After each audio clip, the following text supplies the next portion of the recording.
सूरत और गुलाल में बाबा नाम है हमारा। कहाँ के रहने वाले हैं आप? मोहद्दीपुर। ये कहाँ पड़ता है? ये आसिमन थाना क्षेत्र के अंतर्गत में पड़ता है। क्या मामला है आपका? साहब मामला ये है कि 14 तारीख को सन 2017 में हमारी बहन के साथ में कुछ लोगों ने मतलब छेड़छाड़ किया, कपड़े लत्ते फाड़ दिए। हम थाने गए, हमारी FIR नहीं लिखी गई। फिर हम SP साहब के यहाँ आए, उन्होंने भी मतलब हमारी FIR नहीं लिखी, मतलब कुछ किया उसमें कार्रवाई नहीं किया। हम भटकते रहे 2-4 दिन।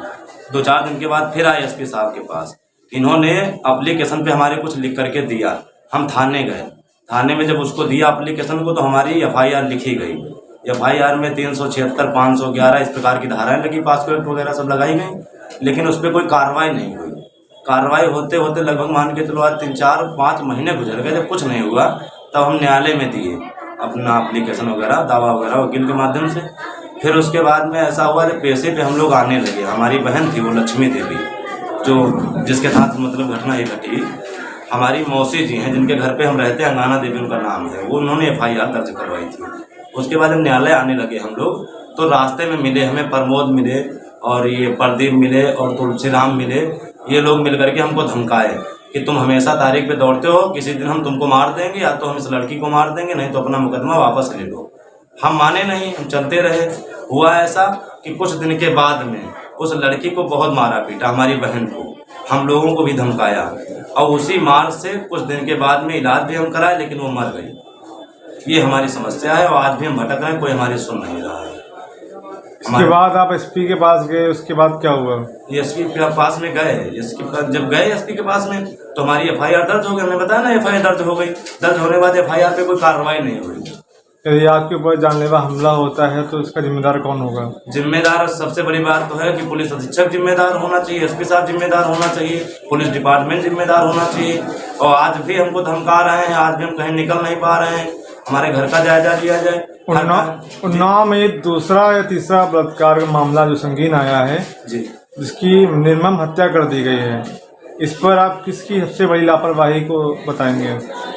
साहब सबसे बड़ी लापरवाही तो हम कहते हैं कि पुलिस डिपार्टमेंट की है, अधीक्षक साहब की या थानेदार साहब की।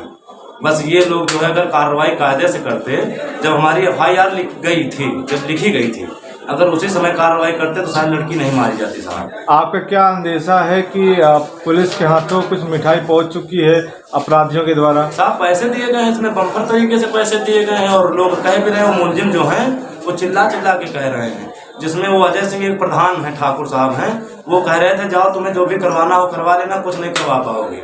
और आज इसी बात के पीछे हमारी बहन हमारे साथ नहीं है, मार दी गई। हमें पूरे मामले के वाकये में प्रधान जी का क्या रोल है? रोल साहब सबसे अहम रोल यही है कि वो उनको बचाते जा रहे हैं, उनकी मदद कर रहे हैं, और हमारी कोई मददें नहीं कर रहे हैं। उनका क्या स्वाद रहा होगा उसमें बचाने में?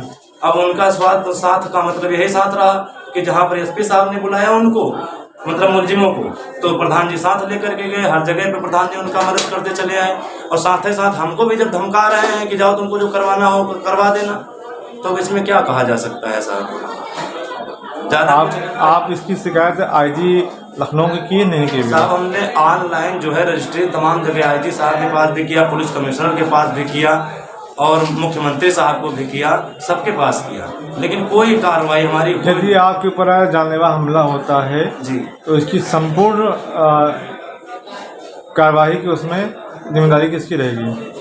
साहब संपूर्ण कार्रवाई पुलिस अधीक्षक साहब को करना चाहिए, सब देखना चाहिए, थानेदार साहब को। हम दरोगा साहब से कहे साहब, एक और बात सबसे बड़ी, दरोगा साहब से जब हमने कहा, दरोगा साहब मेरी बहन मार दी गई, समझना इस बात को, जब मार दी गई, जब मर गई, इलाज कराते कराते ट्रामा सेंटर में जब मर गई, तब हम गए। हमने कहा दरोगा साहब आज तो हमारी बहन भी मर गई और आपने कोई कार्रवाई पहले नहीं की, और अब तो करो कम से कम।